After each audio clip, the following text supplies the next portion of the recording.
Hello, good afternoon. How are you all? So nice to see everybody here. How's the energy at this point? Everybody doing all right? So exciting, good. Listen, welcome. We've got another really great session here at the Nature Positive Pavilion. And I keep hearing from so many people that some of the best conversations are happening here in this part of the room. And we're going to continue that with the discussion that we're going to have here today. We're going to be talking about how we mobilize business and farmer actions, this integration on land use and agriculture to contribute to what the Post-2020 Global Biodiversity Framework is going to be. So we're going to have a really interesting conversation around this, some very important scene setting.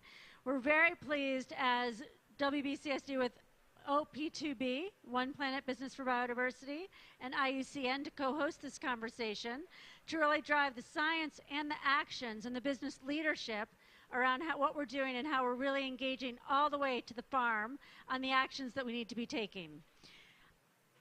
I'm Diane Holdorf. I should introduce myself as well. I'll be moderating our session today. I'm the Executive Vice President at WBCSD. So welcome to all of you and thank you for joining us. I'm really pleased to say that we have Bruno Oberle, the IUCN Director General, here with us actually to help get us kicked off. And Bruno, it's great to have you join us. I know your schedule is super hectic this week with the interventions that we're all striving to provide for a good outcome at the end of this week. But I welcome you please to take the stage and set some of the important context for us on what it really means to see the transformation of agriculture in the GBF. Please, come on up.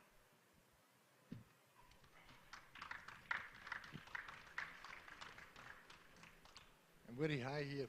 Maybe I sit down better in this case, because if not, I am too teaching position. I mean, agriculture is the equivalent of the energy sector in the climate debate. If we want to achieve in the climate transformation, we have to complete change the energy sector at the global scale.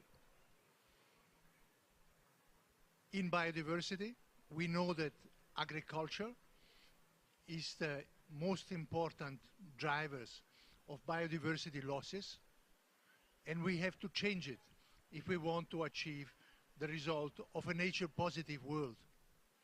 It's a tragedy, if you think it through, that we are destroying the platform on which we are living because we need to eat. And I underscore, we need to eat. So the farmers, the agricultural sector are supplying us with what we need. We cannot blame the agricultural sector to do what they do because we are requesting them to do it. What we have to do it is to implement what the science is saying us that it is possible. We need a regenerative agriculture. We need practices of agriculture that at the same time deliver the food we know we need and nature.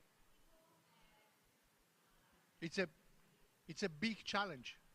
Increasing number of humans with changing food habit and at the same time fighting against the biodiversity losses. To achieve this regenerative agriculture, we need to complete change all the value chain. It is not only the practical work on the field. The farmer cannot change his practice if the input he gets from upstream's value chain is not changing, is not supporting him in a new behavior. It cannot change if downs the value chain, the processing industry, the distribution systems are not changing at the same moment. It cannot change if we don't change the legal and financial condition of the production. Subsidies, investments have to be directed in a way that support this change of the farmer's behavior. Aligning all these changes is the challenge we have.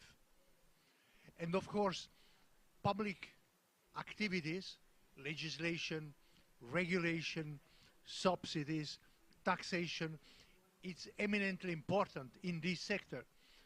But the behavior of private companies, upstreams, downstreams, the changes in behavior of citizens, the changes on small and big industries are also key in this transformation. Aligning all these changes of private sector and public sector to the same direction, it's what we need to do. It is the challenge that we have to take over. Conservation sector together with the agricultural sector. And this needs dialogue. This needs long conversation. I don't think that we will change this tomorrow, not the day after tomorrow, but we will have to do it as soon as possible, because this is the nexus that we need to solve to save biodiversity. Thank you very much for being here, interested in agriculture and conservation.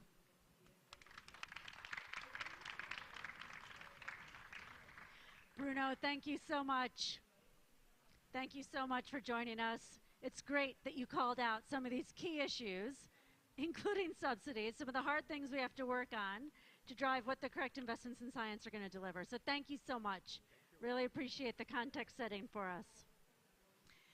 We have another scene setter who's going to come up and join us on stage here. I'm really pleased to invite Guillaume Chiron, Deputy Head of the Agriculture, Rural Development and Biodiversity Division at AFD France.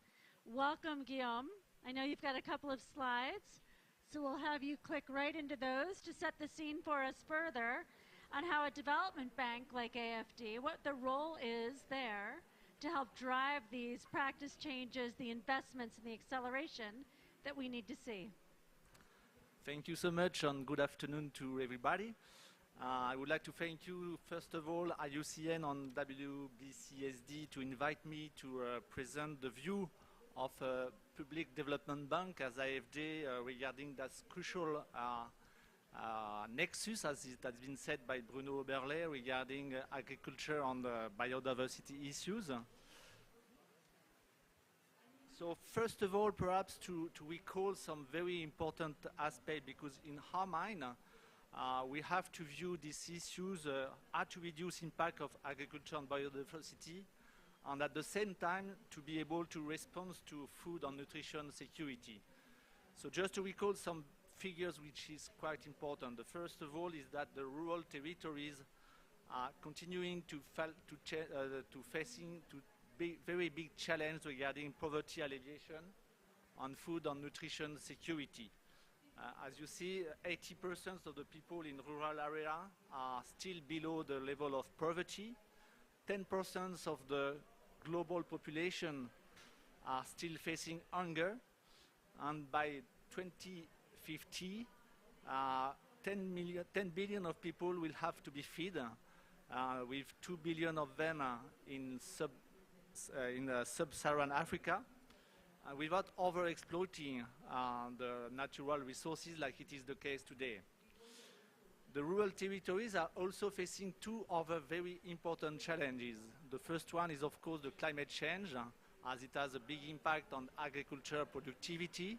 And the second one, because that has been said again by Bruno, there is interlink between biodiversity and agriculture. Agriculture could be a source of biodiversity, but is also one of the big threats of biodiversity. Regarding that, for AFD to face this challenge, one of the solutions, because it is impossible to continue this unsustainability of intensification model, sorry, it's difficult to say in English, agroecology is becoming one alternative to meet this challenge and to respond to the post-2020 GBF. Why?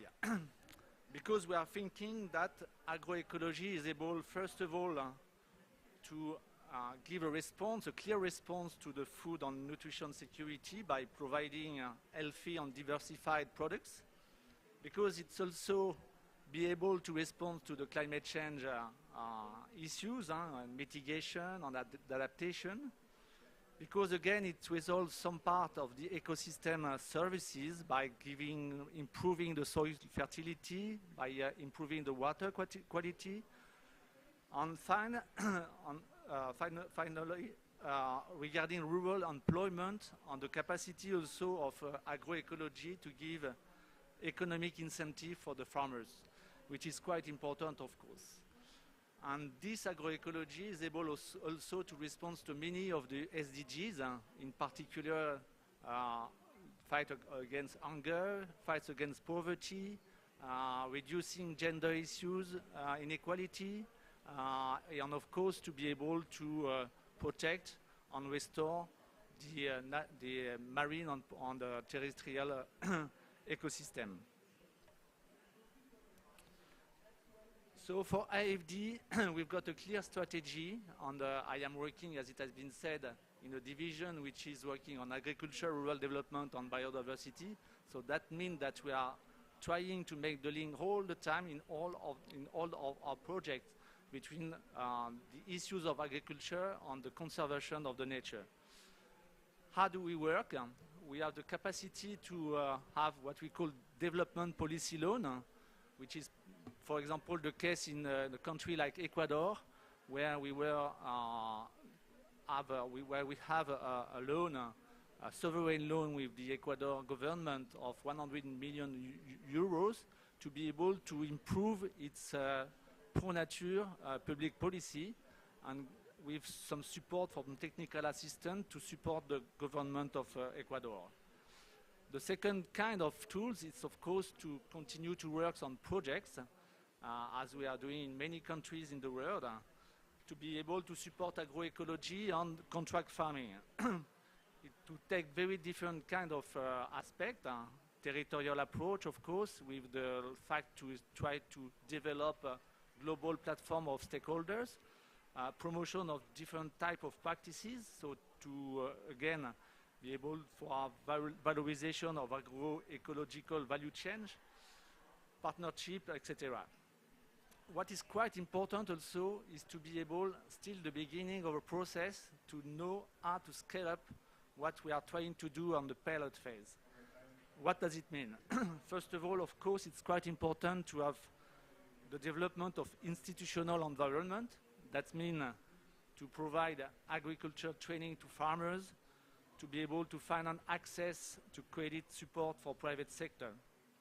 Second, of course, is to have public incentives. So that means, for example, to be able to have some eco-label, just to be able for the farmers to have a value add when they are producing on agroecological issues.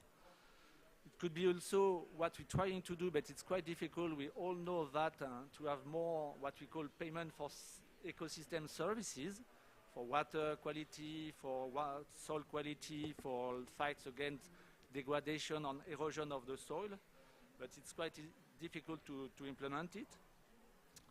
Third, third, research development and dissemination, because many policymakers are not sure that agroecology is the good way to work for agriculture.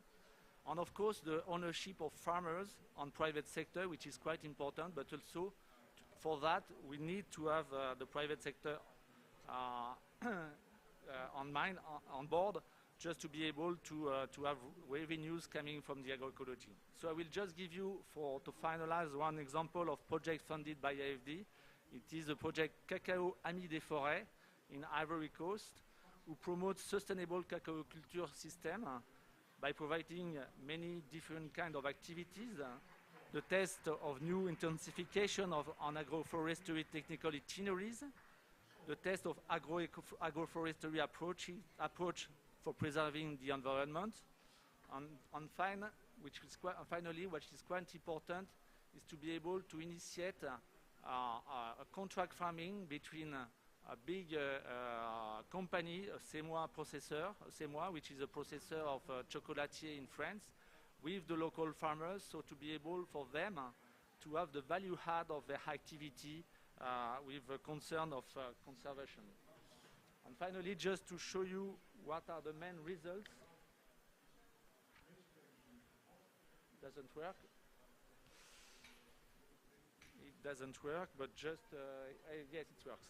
Now, the main result of this project is the professionalization of many stakeholders, the coaching of more than 600 producers, and what is quite important because it is at the global level, the development of a zero deforestation cocoa traceability system for all Ivory Coast, and the creation of nurseries and things like that.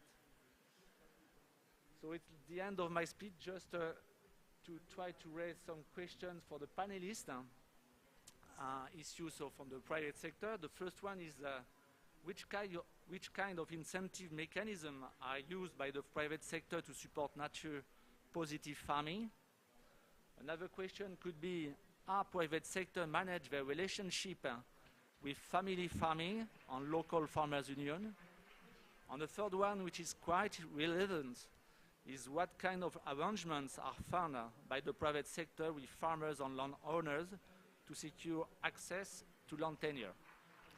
Thank you for your attention. Thank you so much, Guillaume. Thank you.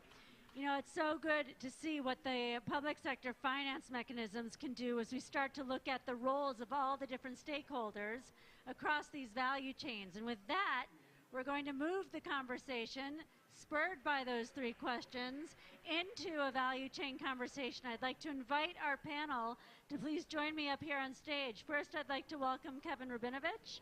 Kevin is the Global VP of Sustainability at Mars. Welcome, Kevin. Come on up. We've got Ariane Kaploun, Nature Initiatives Leader at AXA Climate. Please come on up, Ariane. Geraldine Vallejo. There, Geraldine, come on up. Geraldine is the Sustainability Program Director at Caring. Do we have Irish here with us yet? Yes, great, welcome.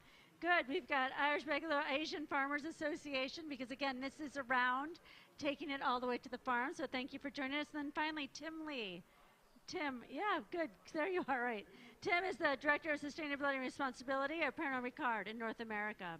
So here's where we're going to really move into a conversation on what does it take to drive action down to the farm level. And for that reason, we're going to actually start with a couple of the questions like Guillaume phrased on what is already happening, what actions are there already in place, and what do we need to do to drive further stakeholder collaboration, pulling up on some of those key examples.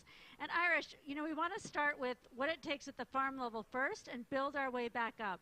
So if I can invite you in first, if you can give us some of those practical examples based on how farmer organizations like yours are working with private sector companies like those up here to drive some of these transformations. Irish, over to you. Yes, thank you. Is it working? Yes, okay. It's working now. Thank you. So first of all, I would like to thank IUCN for allowing us to be here in this very important session. So as mentioned, I am with the Asian Farmers Association for Sustainable Rural Development, or in short, AFA or AFA. We are based in the Philippines. And AFA is a regional alliance or network of national farmers organization in 16 countries in Asia, with a total membership of around 11 million small-scale or smallholder men, women, and young farmers doing or growing crops, livestock, fisheries involved in pastoralism and herding as well. So I would like first to mention that AFA, as a regional farmers organization, thus coordination of regional initiative, consolidation of smallholder farmers' voices and demands, and also we do capacity building for our members and partners. So we do coordinate regional initiatives that strengthens the capacity of national farmers organizations so they can provide better services to their members, including economic services. And I'm really happy to see in the previous presentation, the mention of working with farmers organization or farmers cooperatives, because if we want to accelerate change and if we want to do it at a scale that we need to do at this moment in time, then it's important to really work with farmer groups, with farmers organization. And there's already a report, the CERES 2030 report, that says that working with farmers organization has an impact in their economic situation. So I want to mention some concrete cases. So first, before I go to the national level, at the regional level, we are implementing initiative in around 21 countries in Asia, and including the Pacific. And as I have mentioned, through this project supported by IFAD and EU, we are able to provide capacity building to our members and also partners, which are farmers organization that are not necessarily members of AFA. And the capacity building, it allowed them to engage with government agencies, with development agencies, and also broker partnership among their members who are cooperatives at the subnational level and local level with private companies, also at the national level. And more recently, we have implemented the Assuring Resiliency of Family Farmers Organization, or ARISE Farmers, which is a response to COVID. And I want to mention this because we were able to provide revolving funds both at the regional level and at the national levels. And because we are a farmers organization, we know exactly the needs and the capacity of our members. So we were able to develop financial products that are actually responsive to their needs and allow them to engage in value chains, the long value chains and even short value chains. So at the national level, I want to mention an initiative in Cambodia. So through the program that we have and also other programs, our member, the Farmer Nature Net, was able to broker a partnership between their member cooperative in Kampong Chan province with Amru Rice Cambodia. It's the largest producer and exporter of organic rice in Cambodia. So this agriculture cooperative, it was established in 2018, and now they have 232 members. It's a small cooperative with 81, with mostly, or at least 30% women. And they used to provide only at the they used to sell at the local and national markets, but because the Farmer and Nature Net, which is the National Farmers Organization, facilitated the partnership with Amru Rice, which the meeting took place at the community level, so that this company would know the real situation of the farmers, the challenges that they have, and because of this brokering, they were able to sign a contract, an agreement for Amru Rice to buy the organic rice at a certain price. So because of this contract that the cooperatives have, they now have the confidence to invest.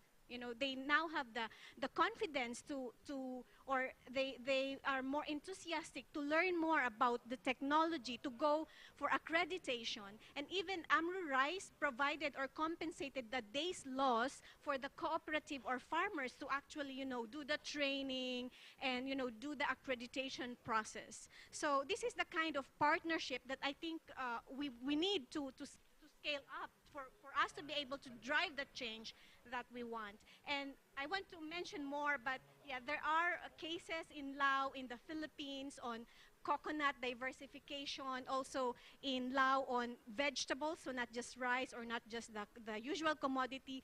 And these are all in our website, so you can visit Asian Farmers website or the Asia Pacific Farmers Program, where we have listed all the evidence that we have collected on the partnership that we have brokered with private companies and our members.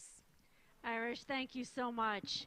I think, you showed so many meaningful ways of getting the support to the farmers that's so critical to connect them both to the value chains, but also to the type of financial security that enables them to make the changes. Not only are you investing with them on practice changes, but this very important aspect of changing contracting mechanisms once they're connected with private sector more directly to shorten the number of interventions that happen between them and that sale point. So these are really important models, as you said, that need to be copied, accelerated, and leveraged. So thank you for sharing some of those. We're going to build on that now and come into these corporate value chains.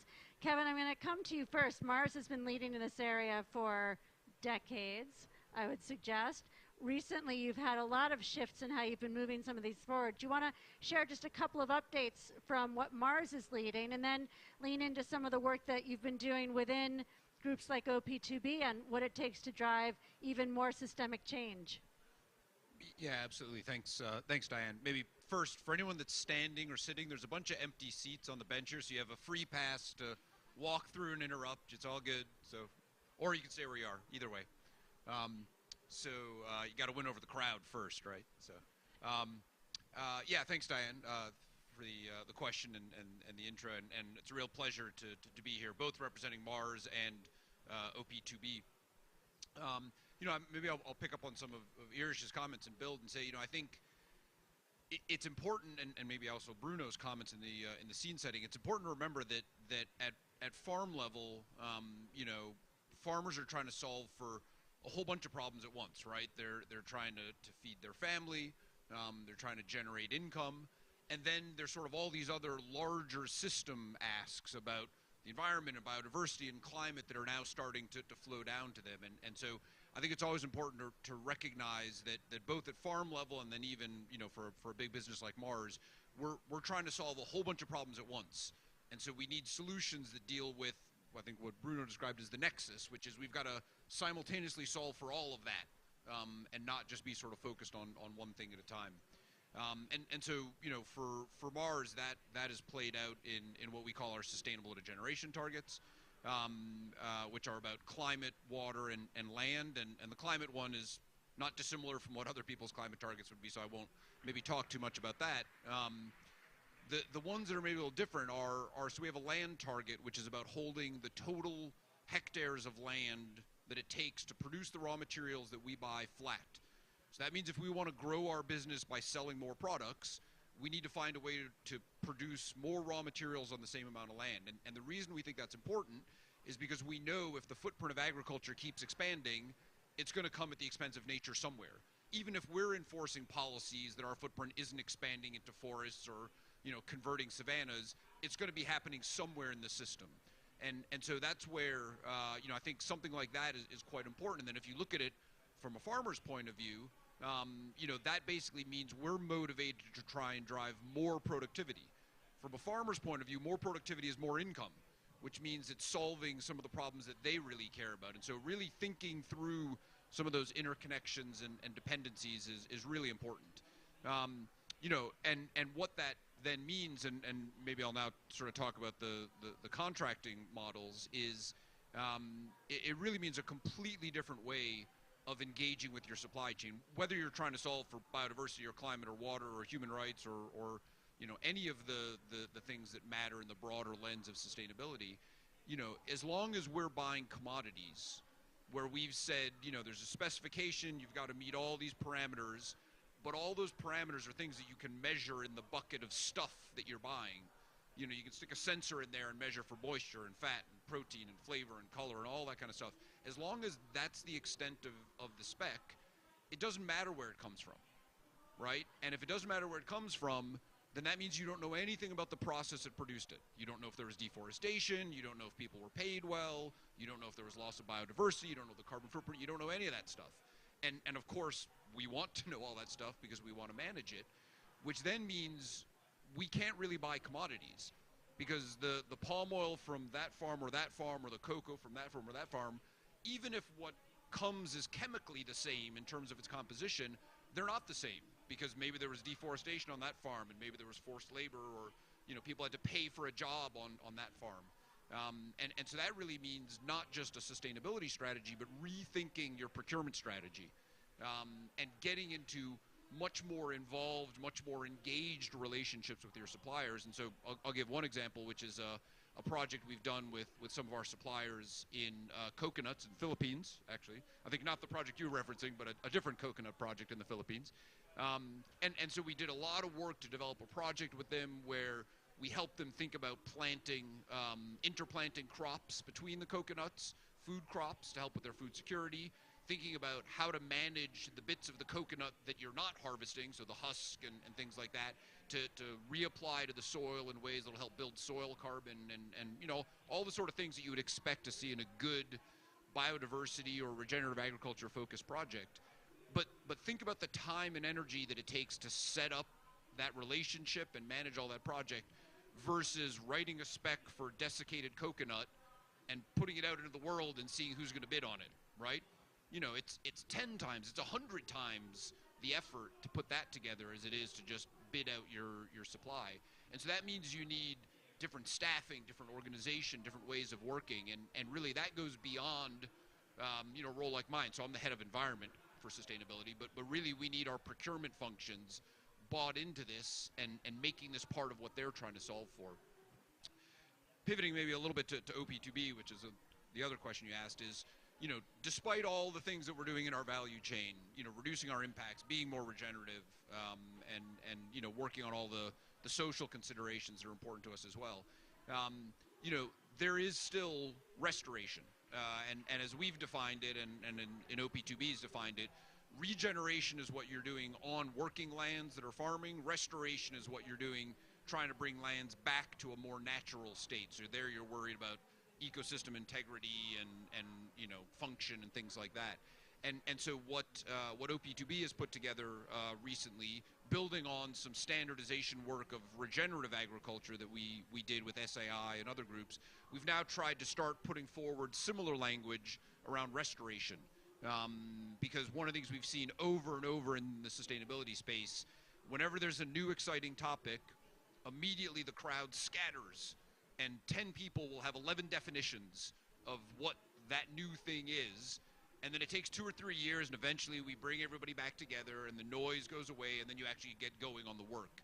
And so the hope here is to short-circuit that process and jump to a, great, let's agree a definition that's good enough, so we don't spend a lot of time, you know, arguing about definitions, and we can spend time driving projects. Kevin, thank you so much. You know, I always love hearing about the work that Mars is doing because you've gone so deep and you have so much data backing the work that you're doing that it really shows the way to create these shifts.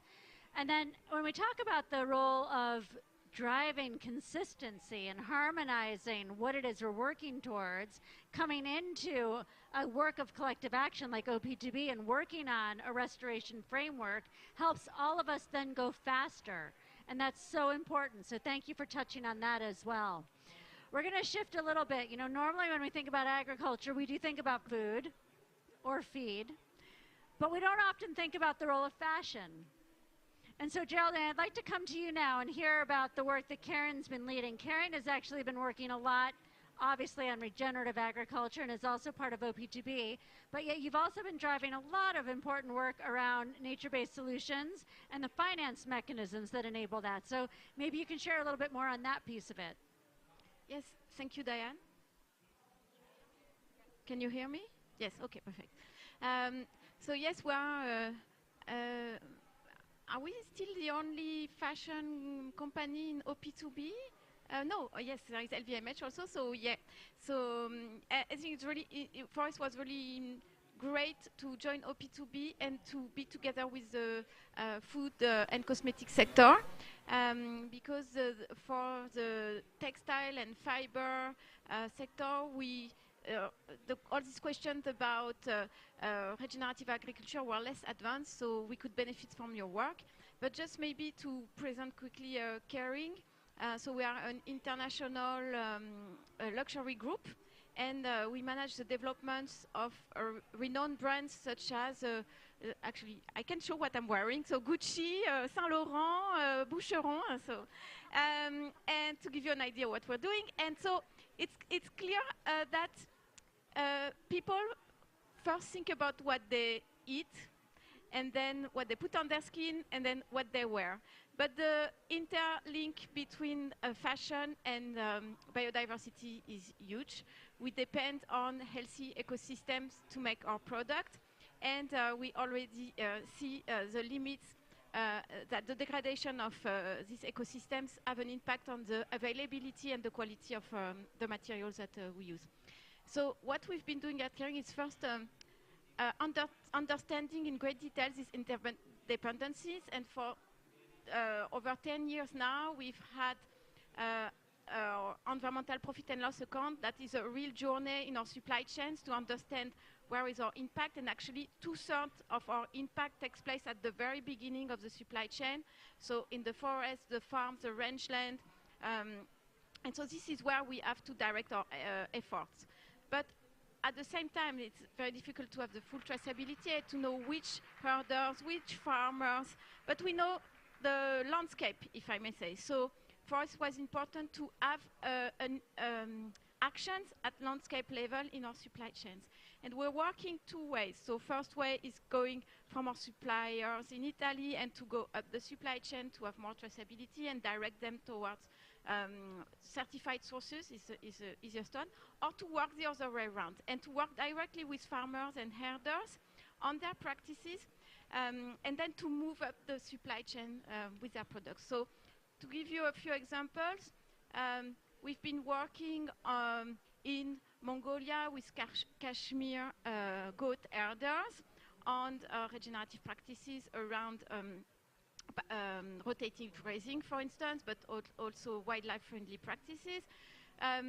We've been working with sheep herders. We are currently also still working with sheep herders in France, in Spain, around the practices. And here we put in place a contract for ecosystem services, because it's so difficult to make sure that that the premium goes to them, that then we go directly to them for this premium, because we do recognize the value of nature. So we've been doing that with our partner Conservation International, and we'll continue to do that and to engage also the other actors of the fashion industry to join us in this movement. And today we are announcing even a mechanism, financing mechanism to even scale up higher these practices, because today together with L'Occitane we are announcing the Climate Fund for Nature, which is a fund fully dedicated to financing nature-based solutions. It's a 300 million euro fund, to which 140 million euros are already committed from Kering and L'Occitane, and fully dedicated to supporting NGOs, project developers around protecting and restoring nature, to farmers converting to regenerative practices. So this builds on a mechanism that was already existing, which is a voluntary carbon market, and this enables also farmers and herders to valorize practices that either sequester carbon or avoid carbon emissions. So by having given a price to carbon, it's a first step towards also giving more revenues to these farmers. Congratulations to Karen and for your leadership on that. 300 million euro is a significant starting fund to be able to do that kind of investment back down to the farm level. Going back to what Irish was saying, how do we start to make those transitions really, really happen? And what are we recognizing? And the fact that you're driving that through a nature-based solution drives that high-quality type of investment. So exciting to hear that news today, and congratulations. That's really cool. Well and done. The fund is open to other investors, so I'm also calling co-investment is critical yes, to get scale. to others to join. All right, you heard it here. Everybody's invited to try to make that fund even larger, to go deeper, faster. No, I also want to say that we met at OP2B. So OP2B, so it's important about what you were saying before, having a common framework, common definitions, and having developed the trust. Yes. Together. So I think that was fate that we met at OP2B. Yeah, and I mean, as two OP2B member companies, to get that started and then to invite it to go larger is exactly what that acceleration, that common platform acceleration is striving to do. So thank you for sharing that. And Ariane, I'm going to come to you next, because in AXA, so again, thinking about all the different parts of the value chain that have to come together, the role of insurance, particularly in the agriculture sector, is so important. And so we'd love to hear from you now a little bit more about what's the role of the insurance in providing the kind of safeguards, the mechanisms that allow for these practice changes to go more smoothly on the ground and to really also therefore promote biodiversity. So thank you so much. Is it working? Yeah. Okay. So I try to speak as loud as I can. And I apologize because I'm going to talk about impact and the 300 million fund. So it might seem a bit redundant, but from a different perspective. So maybe first, I can walk through the journey of why an insurer is now super interested into regenerative agriculture.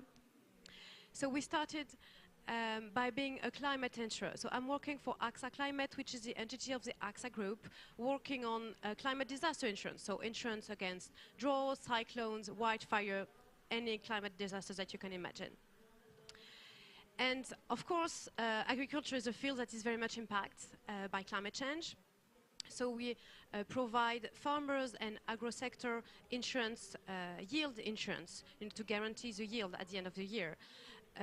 Drought insurance, for instance, so we are working with some private-public partnership to secure smallholder farmers against drought and ensure subsistence in these circumstances. And because we have this knowledge and this data and this science around agriculture and insurance, we started to work more on the upstream chain and on adaptation rather than just being at the end of the climate chain. So we are now working with our client to help them understand how climate change will impact their farming practices and their activity. And working through this adaptation work and consulting work with our clients, we became more and more convinced that regenerative agriculture is indeed a nexus around climate, biodiversity, and also social well-being of farmers, because this is, a third party which is quite important also to have in mind. So we decided earlier this year to actually launch a fund dedicated to regenerative agriculture. So we reached out to the AXA Group, to Unilever, and also to Tikehau Capital, which is an asset manager, to launch this 300 million fund to finance and to accelerate the transition into sustainable practices and regenerative agriculture. But we wanted it to have a real impact. So what we did actually is an extensive work to understand what sustainable and what regenerative agriculture means. So we identified 17 different activities related to regenerative agriculture. For each activities, we made some assessment around impact. What are the positive impact related to it? What are the negative externalities also that we have to take into account? And all this analysis helped us identify an impact framework on 3 key dimensions: climate, biodiversity, and social impacts, of course. And this framework actually helped us identify some criteria to accept or not to accept some businesses into that fund. And also, and this is the most important part, to align all stakeholders on what is expected with that fund. So actually, the asset managers have now some performance fees that will be based, some of the fees, on these impact indicators. And so we make sure that the finance that is reunited in this fund will really, have an impact that is tangible and monitored through this whole framework. And maybe a last word, making the point with the question asked at the beginning of the session about insurance mechanisms that could actually accelerate this. So what we are trying to develop also with that fund is what we call the transition insurance. So we are looking at how we can secure the farmer revenues by engaging into this transition, because we know that during 5, maybe 10 years, they will have higher cost and maybe less yield. So in order to compensate with that, we are developing some transition insurance. And this mechanism will also be based on the generation of carbon credits as additional revenues to the farmers. That's excellent, Ariane. Thank you. Another really powerful example of what transition finance looks like and where it comes from in the system. And it's another good example as well of that collective partnership to co-finance to get it started. So thank you. It talks a lot to what's the role of trying to protect these transitions and get them started. Thank you, Ariane. Tim, I'm going to come to you next. So we're going to come back into business, back into private sector, now into a beverage sector company. You know, you guys have also been doing quite a lot of work around risk and around addressing these transitions. Can you tell us a little bit more about the work that Pernod Ricard has been doing in this area? Great, thanks. Well, thank you so very much for having me, and this is such a great and meaningful conversation. At Pernod Ricard, you know, our ingredients is essentially our identity. And we fully rely on nature to make sure that the resilience of our business thrives. And so as a result of that, you know, nurturing the terroir is one of our key pillars of our sustainability strategy called Good Times in a Good Place. And we have set, you know, two key leading commitments around biodiversity, conservation, and regenerative agriculture. And all in the while, we want to continue to share and to engage with our community to further embark on this regenerative journey. And last year, we've joined the IUCN in the Agriculture and Land Health Initiative in the spirit of collaboration to really meaningfully contribute and to number one, to affirm of what the movement is currently doing in sustainable agriculture, but also to find these new opportunities for us to scale up to mainstream different projects and different policies. And so as we kind of look into the risk assessment piece, we've actually done a really robust effort in assessing each of our key ingredients and assessing its environmental and social risk and its associated terroirs. And we looked at 20 different risk topics from the environment side, from the GHG emissions to water use, or to deforestation, or to some of the social aspect of it, like human rights and land appropriation, because we know the impact of that is quite interlinked of environmental and social. We've also worked with a French NGO called Pour une agriculture de vivant, and used their regenerative index, which is an index score of 100, and we track 8 different KPIs, from cover crops to tillage intensity to carbon sequestration. And we have rolled that out to assess each of our terroirs of our key ingredients. And we have started to do that in France in 3 key terroirs to look at our sugar beets, our corn, and our vineyards. And we'll continue to roll that out in different parts of the world. But what these 2 tools have really provided is a roadmap and an engagement opportunity for us to work with farmers to co-identify and co-create different opportunities to reduce these stress and pressures around biodiversity. And we have found that has been a key to success to some of our programs. In Mexico, we have identified deforestation as a huge risk and a material issue, and so we've launched what we call a Coffee for Good program for our Kahlua, and we have been working with local NGOs to not only to look at environmental outcomes, but also working with communities to ensure social economic development actually happens with these growers and with these communities. In Australia, we are seeing these great water stress scenarios, and water replenishment issues. And so we work with growers to look into different irrigation systems. And so we've implemented an underground irrigation system to better conserve water with our French vineyards and our Martel cognac. We've really worked with our growers to practice regenerative viticulture and to really lean into nature-based solutions to solve some of these climate and biodiversity risks. But I think one of the big things that I've heard from all of my colleagues I'm talking about has been the relationship and the behavior change. That we really cannot underestimate that. And we really need to put a lot of emphasis on the relationship with our growers and with our suppliers to do that. In order for us to be successful, we really need that expertise from different stakeholders, from communities, from experts to farmers, to really co-create that. And so as a business, we have started to do that, and we have seen some incredible results, not just in productivity and yield, but also in relationship. We are starting to see knowledge being transferred from one practice to another. This cross-pollination effect that is taking place, and we're really excited about that. And that's really is true to our at Pernod Ricard, true to our mission to be créateurs de convivialité, to really bring people together, to really crowdsource these innovative solutions, so that we can strengthen the work that we can do. Tim, thank you so much. You know, you've built on something that we've heard from everybody, but made it even more clear, and that is the importance of the context and the materiality of all of these locations that you're sourcing from, these elements that make your brand so unique.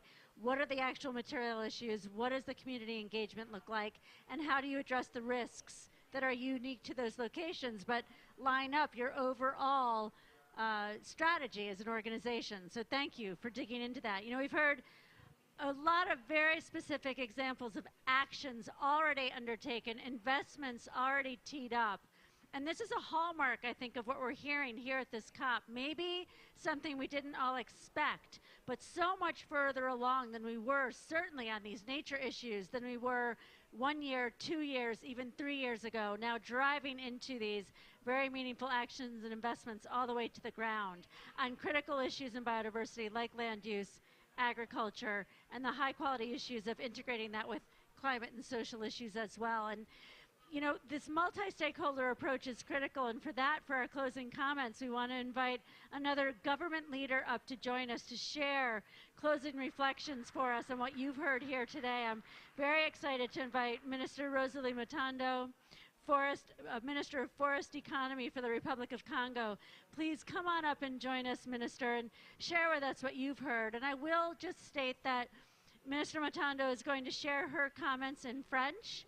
We do not have the full translation capabilities here, but we will be having one of our OP2B team members up to summarize the minister's closing statements for anyone who isn't fully able to follow along in French. So, Minister, welcome. We're looking forward to hearing your reflections. Merci. Merci infiniment pour l'invitation de la République du Congo ici pour partager l'expérience de notre pays et quels sont les défis auxquels nous faisons face. Mesdames et messieurs, la République du Congo, c'est un pays de 342 000 km² de surface, avec 69% de son territoire occupé par les forêts et 11 millions d'hectares de savane. Et donc, vous savez, les populations vivent à l'intérieur des forêts. Nous avons une grande biodiversité intacte. La déforestation est très faible, de 0,06%. Donc, vous comprenez que la République du Congo n'a pas encore commencé à faire de l'agriculture industrielle. C'est uniquement l'agriculture de subsistance réalisée par les communautés locales. Et cette agriculture, elle est faite avec la pénibilité du travail qu'on connaît à l'intérieur des forêts, à travers donc une itinérance. Donc on défriche, on brûle et on continue avec des petites superficies de 1000 m², 2000 m². Donc ce n'est pas une agriculture industrielle qui demande des hectares et des hectares. C'est pourquoi aujourd'hui le gouvernement congolais a pris l'initiative d'orienter l'agriculture sur des zones de savane. À partir donc de l'initiative de mécanisme RED+, notre stratégie demande donc à nos partenaires, des investisseurs qui s'intéressent au Congo, de venir réaliser leurs projets agricoles dans des zones de savane, sinon dans des zones forestières dégradées. Et pour cela, je peux vous dire qu'il y a deux facteurs de déforestation. Le premier facteur, c'est cette agriculture itinérante sur brûlis. Le deuxième facteur, c'est la production du bois énergie.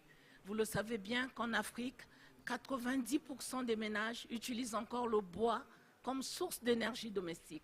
Et ce bois provient des forêts naturelles. Et donc aujourd'hui, ce qui est important pour nos pays du bassin du Congo, qui sont déjà en soi des solutions basées sur la nature, parce que nos forêts séquestrent du carbone, ce qui est important pour nous, c'est d'orienter la production du bois de chauffe sur des plantations forestières. Mais ces plantations forestières doivent associer l'agroforesterie. Je l'ai entendu ici à travers les exemples que nous avons suivis. Donc c'est l'industriel qui s'installe, soit pour des puits de carbone, soit pour la pâte à papier ou autre, doit, à l'intérieur de sa surface qui est accordée par le gouvernement, intégrer l'agroforesterie pour que les communautés puissent réaliser l'agriculture sur les interlignes. Donc ça, c'est important pour nous. Nous devons également orienter la production du bois de chauffe qui soit issu des plantations forestières.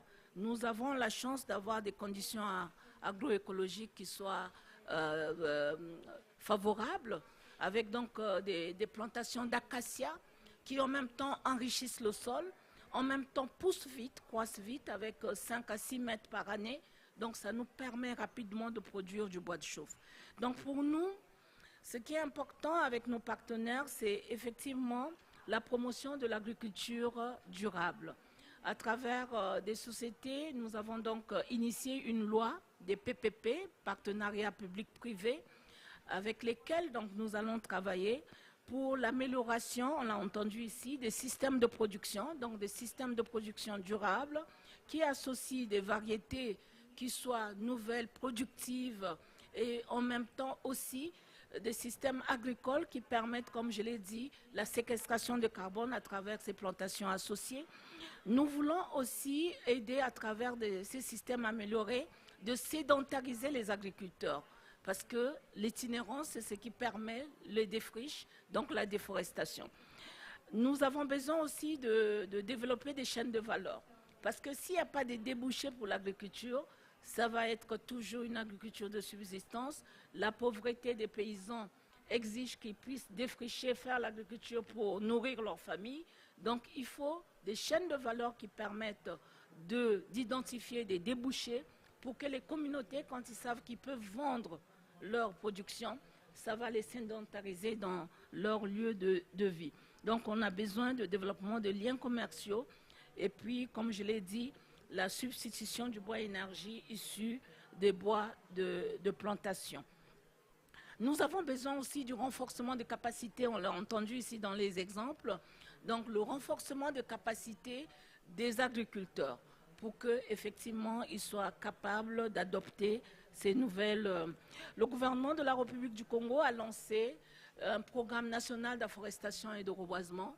Sur les 11 millions d'hectares de savane que nous avons, 1 million d'hectares a été affecté au programme national d'afforestation et de reboisement qui fait des plantations industrielles pour tout usage, pour tous les usages. Donc ça peut être bois de chauffe, je l'ai dit, ça peut être pâte à papier, ça peut être production, mais également puits de carbone. Et dans le cadre de ce programme, donc, nous avons 10% destinés aux communautés locales, 20% pour donc 200 000 hectares pour les plantations domaniales appartenant à l'État et puis 700 000, donc 70% pour donc les industriels qui veulent bien investir au Congo. Enfin, pour finir, je voudrais dire que nous attendons surtout de cette COP qu'on puisse faire la liaison, qu'on puisse concilier la conservation de la biodiversité avec la lutte contre la pauvreté. Parce que nos communautés vivent à l'intérieur de ces forêts. Nos communautés utilisent ces forêts comme leur garde à manger. Alors, nous devons proposer des alternatives pour que ces populations deviennent de vrais acteurs de la conservation de la biodiversité. Donc, je vous remercie pour votre aimable attention et je pense que je peux vous inviter à visiter le Congo et ensemble, qu'on puisse trouver des solutions pour que nous apportons tous une pierre à l'édifice de cette lutte que nous menons ensemble contre les changements climatiques. Je vous remercie. Merci beaucoup, Ministre Motondo. Enchanté. Merci beaucoup. Dana, you're going to come and provide, for those who weren't following fully with the translation, a summary quickly of what we had as our closing comments. Of course, thank you. And so sorry for this quick translation underground, but first of all, thank you for the Minister of Forest Economy of the Republic of Congo for delivering this very impactful message to us. So I'm going to recap just a few messages that I heard from the Minister. And first of all, I would just like to remember a good number. 69% of forests, of Congo's territories are forests, and they have a very, very low level of deforestation, less than 1%. So if I recall right, 0.6, which is amazing. And this is something to keep in mind. So from the minister's messages, what I really remember is that you're looking to develop, first to clarify the wood production within Congo. And the idea is to, first of all, of course, tackle carbon sequestration, but most importantly, it's to act towards farmer sedentarity and develop those value chains so that those farmers are able to thrive and gain revenues from those productions. I also heard capacity building, a very important topic for farmers everywhere, but specifically, as you mentioned, in Congo. And I'd like to recall the national program that the that the Republic of Congo has developed for the more than 11,000 hectares of savannas. And I would like to just go quickly into the specifics of this project. So 10% will be allocated for the local communities, which is a really important point, 20% for the state, and 70% for the industrials. And I think that this, bringing along those multi-stakeholders on the same project, is what will guarantee the good development of this project. And lastly, just to recall, your expectations from COP is to really align the topic around the conservation of biodiversity and how to tackle poverty for the farmers in Congo. So thank you for letting me share those quick messages. Donna, Over to you, yes. thank you so much. Really appreciate your ability to do that translation for us with the very important closing messages. I think, you know, everything that we've heard from the opening statements through to the panel, through to our closing statements, reinforces the importance of collaborative work across value chains for both regeneration and conservation, and engaging the community level through to the farmer level of what it takes to achieve the goals that we're setting out for ourselves here at the COP, but that we're driving forward with action, with hopefully the policy mechanisms behind us. So I'd like to thank our panel. It's been wonderful having you here. Congratulations on the great work and the announcements shared. Thank you all for joining us here this afternoon. Take care, everybody.